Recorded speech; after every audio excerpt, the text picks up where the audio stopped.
Hello everyone, welcome back to our channel. क्या हाल चाल गाइस आप सब लोगों का। I hope you are all doing wonderfully well. तो गाइस वीडियो में बात करने जा रहा हूं मैं आप लोगों के साथ अपने paper number 2 of CA foundation business loss के 1.5 डे रिवीजन प्लान के बारे में। जब मैं 1.5 डे रिवीजन प्लान की बात करता हूं तो बेसिकली मैं इसमें डिस्कस करने जा रहा हूं कि किस तरह जो आपके पास पेपर से पहले लास्ट डे बचता है या 1.5 डे आता है रिवीजन के लिए, उसमें किस तरह से हम अपने बिजनेस लॉस के सिलेबस को प्रॉपर ढंग से प्लान आउट करें कि हम पूरा का पूरा सिलेबस इन 1.5 दिन के अंदर रिवाइज कर जाएं। जनरली जो मैंने आपके फाउंडेशन के स्टूडेंट के साथ प्रॉब्लम देखी है सबसे ज्यादा कि क्योंकि वो पहली बार बिजनेस लॉ का पेपर एक ऐसा फेस करते हैं जहाँ पे 1.5 दिन मिलता है तैयारी करने के लिए। अकाउंट्स में तो अपने हिसाब से अपने दिन मैनेज कर लेते हैं, 3 दिन 4 दिन पहले स्टार्ट कर देते हैं। बिजनेस लॉ पहली बार ऐसा होता है जहां आपको 1.5 दिन मिलता है और आपको 1.5 दिन में रिवाइज करना पड़ता है। तो काफी स्टूडेंट्स वो स्पीड मैनेज नहीं कर पाते कि किस तरह से रिवाइज करें, किस टॉपिक पे कितना टाइम दें कि 1.5 दिन में हमारा पूरा का पूरा कोर्स रिवाइज हो जाए। तो इस वीडियो में मैं यही डिस्कस करने जा रहा हूं कि आप अपना 1.5 डे किस तरह से प्लान आउट करते हैं। तो बिफोर मैं स्टार्ट करूं कि आप प्लान कैसे करते हैं, स्ट्रेटजी ये रहती है कि आप स्टार्ट करें छोटे टॉपिक से। छोटे टॉपिक जहां पर मार्क्स ज्यादा है, कंटेंट कम है। इससे ना आपके पास जैसे जैसे आप पढ़ते चले जाते हो आपको कॉन्फिडेंस आ जाता है कि हाँ अभी तो 1.5 दिन पढ़ा है, अभी तो 1 दिन पढ़ा है, अभी तो इतना टाइम पढ़ा है, लेकिन मेरा इतना सारा सिलेबस हो गया। तो जनरली मैं बच्चों को एडवाइस करता हूँ कि बड़े टॉपिक से स्टार्ट मत करें। तो सर ये बड़े टॉपिक छोटे टॉपिक क्या होते हैं, तो मैंने आपके साथ बड़ा प्रॉपर एक सीक्वेंस बनाई है। ये डॉक्यूमेंट आप चाहें तो स्क्रीनशॉट ले सकते हैं, चाहे तो मैं इसका जो लिंक है नीचे डिस्क्रिप्शन में डाल दूंगा, वहां से डाउनलोड कर लेंगे। बाकी साथ साथ आप स्क्रीनशॉट भी ले सकते हैं इसका। तो फर्स्ट ऑफ ऑल जो पहली टिप आपकी है कि आपका इस बार जो एग्जाम है वो क्योंकि 17th को फॉल कर रहा है, तो आप जो 15th मई को अपना अकाउंट्स का एग्जाम देके आएंगे, पहला क्रूशियल पॉइंट जो आपने कवर करना है बेटा उसी दिन तैयारी करनी शुरू कर देनी है। जनरली मैंने देखा है कि जो पेपर वाला दिन बच्चा पेपर दे के आता है उस दिन शाम को उसके पास 5-6 घंटे आराम से होते हैं पढ़ने के लिए। ज्यादातर स्टूडेंट 6:30-7 बजे तक घर आ जाते हैं, तो आसानी से 12 बजे तक रात को पढ़ सकते हैं। बट प्रॉब्लम यह है कि ज्यादातर स्टूडेंट उस समय को वेस्ट करते हैं। वो आके पुराना पेपर डिस्कस करते रहते हैं कि हाँ अकाउंट्स का पेपर कैसा हुआ, कौन सा क्वेश्चन ठीक निकला, मेरी फलाने की बैलेंस शीट मैच नहीं हुई। टीचर से बात करते हैं, यूट्यूब की वीडियो देखने बैठ जाते हैं कि पेपर में किसका क्या सोल्यूशन था। Mind you this is pure waste of time. आप कुछ भी कर लेंगे, वो पेपर चेंज नहीं होने वाला है। जो आप दे आए सो दे आए, ठीक था गलत था, आप क्या कर सकते हैं उसके बारे में, कुछ नहीं कर सकते हद से हद। हाँ ह्यूमन नेचर है, आप पेपर देके बाहर आते हैं, अपने फ्रेंड से बात करते हैं, चलो रास्ते में आते आते भी आप डिस्कस करते हुए आते हैं। बट एक बार आप घर आ जाते हैं, उस क्वेश्चन पेपर को साइड रखिए, उस क्वेश्चन पेपर को किसी ड्रॉर में डाल दीजिए। पेपर खुलने के बाद, पेपर जब खत्म हो जाएंगे उसके बाद देखेंगे उसका क्या हुआ था हमारा। फिलहाल आप नेक्स्ट पेपर की तैयारी करिए, आइए घंटा एक रेस्ट करिए, बहुत क्रूशियल होता है। आप दिमाग में थक के आते हैं, अगर आप 6 बजे घर आ जाते हैं, 6:30 आ जाते हैं, 6:45 आ जाते हैं, 7 आ जाते हैं, आधा घंटा 1 घंटा रेस्ट करिए, हो सके तो घंटा एक सो जाइए। उसके बाद आप लोग अपना 7:30 बजे से मैक्सिमम 8 बजे से अपना सिलेबस रिवाइज करना शुरू कर दीजिए। अक्सर मैंने देखा है कि ज्यादातर स्टूडेंट लास्ट में इस बात के लिए परेशान होते रहते हैं कि सर थोड़ा सा टाइम और मिल जाता ना तो मैं 2 टॉपिक और कर लेता हूं, 2 टॉपिक से पेपर में क्वेश्चन आ गया। अब वो थोड़ा सा टाइम और नहीं मिलने वाला आपको। आपने जो पहले दिन 4 घंटे वेस्ट किए उसको यूटिलाइज करिए ना। तो पेपर जो जितना पेपर दे के आएंगे उसी दिन हम स्टार्ट करेंगे। और स्टार्ट करेंगे अब सबसे पहले कंपनीज एक्ट के साथ। ये जो मैंने आपको टॉपिक बताए हैं कि हाँ किसमें से कितने मार्क्स आते हैं बेटा, ये क्लास के अंदर मैंने कई बार आप लोगों के साथ डिस्कस किया था। फास्ट ट्रैक बैच में भी डिस्कस किया है, रेगुलर बैच में भी डिस्कस किया। अगर आपके पास ये लिस्ट भी नहीं है तो ये भी आप स्क्रीनशॉट ले लीजिए, मैं लिंक नीचे डिस्क्रिप्शन में डाल दूंगा इसको भी, कि आपका जो मार्क्स वाइज है मैंने प्रॉपर आपको टॉपिक वाइज कह लीजिए एक्ट वाइज बताया हुआ था। तो जैसे हमारे कंपनी एक्ट 21 मार्क्स का आता है, इंडियन पार्टनरशिप एक्ट 20 मार्क्स का है, sales of goods act 21 marks का है, नेगोशिएबल वाला हमारा 14 मार्क्स का है, इंडियन कॉन्ट्रैक्ट एक्ट 32 मार्क्स का है, लिमिटेड लायबिलिटी और आईआरएफ बिल्कुल छोटे छोटे टॉपिक हैं, लेकिन एक थ्योरी क्वेश्चन जरूर आता है। तो मैंने इसमें केस स्टडी वाइज और थ्योरी वाइज भी डिमार्केट कर लिया, टोटल वेटेज भी आपको दी हुई है। तो आप जो स्टार्ट करेंगे बेटा, स्टार्ट करेंगे सबसे पहले आप कंपनी एक्ट के साथ। अब रिवाइज करना कैसे, रिवाइज करने के 2 तरीके हैं। नंबर 1, आपको खुद लग रहा है कि मैं खुद बुक पढ़ता हूं तो मुझे नींद आती है, मेरा कंसंट्रेशन नहीं बन रहा है, तो 6 घंटे लग जाएंगे कंपनी एक्ट करने में। देन द बेटर तरीका इस कि आप क्या करें, मेरा जो मैराथन है 2 पार्ट में मैराथन है, दोनों का लिंक मैंने आप लोगों को दे रखा है, इसी चैनल पे भी मिल जाएगा, नहीं तो मैं डिस्क्रिप्शन में डलवा दूंगा मैराथन का लिंक। तो आप उस मैराथन के अंदर बड़ी आसानी से 2 घंटे के अंदर अपना पूरा का पूरा कंप्लीट बड़े अच्छे से रिवाइज करते हैं। 2 घंटे में तब बोल रहा हूं जब आप नॉर्मल स्पीड पर सुने। अगर इसको 1.2 1.5 पर सुनेंगे तो ये स्पीड और ये के लिए टाइम और कम हो जाएगा। तो 2 घंटे मैक्सिमम इसको सुन लें, 1 घंटा उसके बाद खुद पढ़ लें चार्ट्स वगैरह से। तो ऐसे केस के अंदर बहुत अच्छे से 3 घंटे में बड़े बढ़िया रिवाइज हो जाएगा। पेपर में आपको आराम से 21 मार्क्स देके जाता है। हाँ ये मैराथन देखना रिकमेंडरी है। अगर आपको खुद लग रहा है कि आप 3 घंटे में पढ़ के खुद निपटा देते हैं तो आप खुद करिए, but the crucial point is 3 घंटे में ही करिए। खुद करने से अगर आपको 6 घंटे लग रहे हैं then that is not a good strategy, तब आपका सिलेबस छूटने वाला है। तो मैक्सिमम आपके पास 3 घंटे हैं, कंपनी एक्ट रिवाइज करिए, टारगेट रखिए 10:30-11 बजे तक। उसके बाद उसी दिन रात को भी सोना नहीं है, सर इस समय अब और याद नहीं होगा, याद मत करिए। यहां मैं आपको रेकमेंड करूंगा कि आप पार्टनरशिप का मैराथन देख लें। आप 1 घंटा लगाइए, 1.25 घंटा लगाइए सोने से पहले, जब तक नींद नहीं आती, 12 बज जाते हैं, 12:15 हो जाते हैं, इतना तो जनरली हम लोगों को आदत होती है रात तक जागने की। तो आप 1-1.5 घंटे का पार्टनरशिप का मैराथन देख लें, उससे ना आपका पार्टनरशिप लगभग 99% रिवाइज हो जाएगा।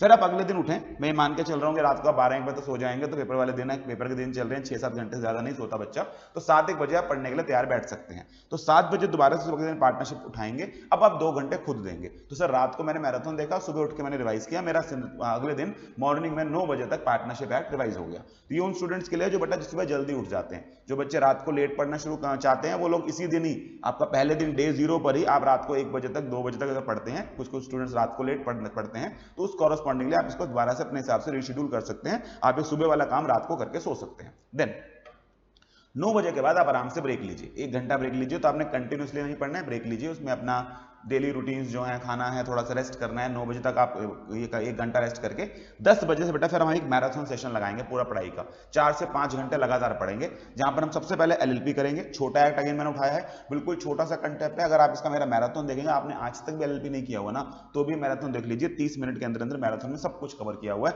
उसके बाद 30 मिनट खुद लगा लीजिए इसके ऊपर, 1 घंटे में आपका एलएलपी तैयार है। पेपर में 6 नंबर सीधे सीधे आते हैं।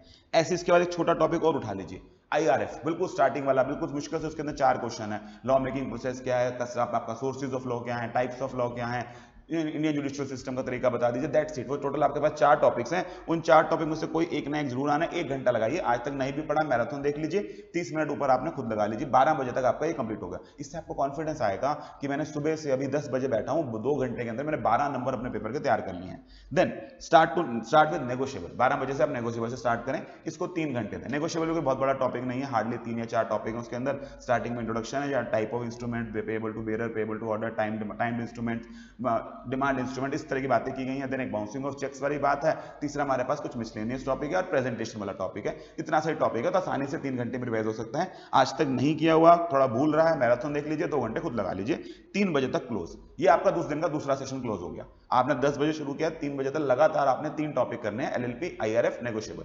इसके बाद ब्रेक लीजिए।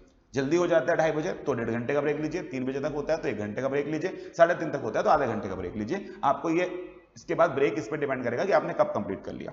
फिर ब्रेक लेके आराम से रेस्ट कर 1 घंटा आप 4 बजे दोबारा बैठिए सेल्स ऑफ गुड्स सेट उठा के। सेल्स ऑफ गुड्स सेट थोड़ा सा लंबा है, तो आपको 3.5 घंटे दे सकते हैं।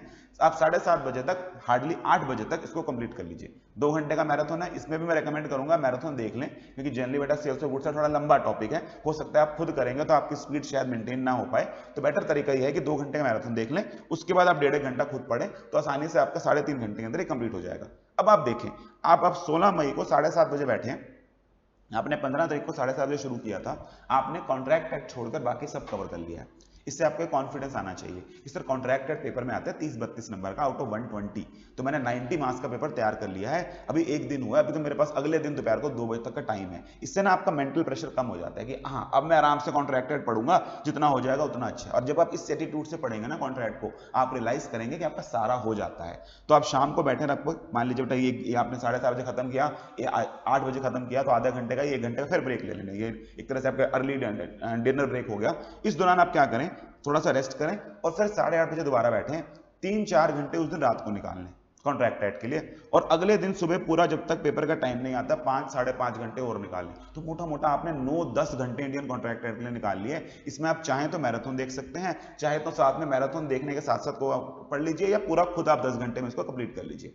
मैं रेकमेंड ये करूंगा कि अगर आपका इंडियन कॉन्ट्रैक्ट छूट रहा है, आपको फिर भी लग रहा है कि नहीं सर मेरे से तो नहीं हो पा रहा, तो प्लीज छोड़िए मत। उस केस में जो वो टॉपिक्स के मैराथन है ना, वो जरूर देख जाइए। क्योंकि मैंने कई बार देखा बेटा इंडियन कॉन्ट्रैक्ट एक्ट से ना बहुत सिंपल सा क्वेश्चन आया होता है। जैसे वो पूछ लेते हैं कि गारंटी के कॉन्ट्रैक्ट में 3 पार्टीज कौन कौन सी होती हैं। अब इतने से टॉपिक के लिए आप समझे कोई बहुत लंबी चौड़ी रिवीजन नहीं चाहिए, थोड़ा सा आपने मैराथन सुना भी हुआ होगा ना, तो ऐसे केस में आपका आसानी से वो क्वेश्चन अटेम्प्ट हो जाएगा। तो बेस्ट स्ट्रेटजी होती है कि कुछ छोड़ना नहीं है, पहले तो कोशिश करेंगे खुद ही सारा कुछ कर लें, बट अगर नहीं हो पा रहा है तो ऐसे केसेस के अंदर आप जो मैराथन है वो टॉपिक एटलीस्ट मैराथन से सुन जाइए। कई बार सुना हुआ टॉपिक भी पेपर के अंदर ठीक ठाक मार्क्स दिला जाता है। और लास्ट टॉपिक जो मेरी कहेंगे टिप ये रहेगी कि आप अब वो टॉपिक्स बिल्कुल नहीं उठाएंगे जो आपने बिल्कुल कभी नहीं पढ़े।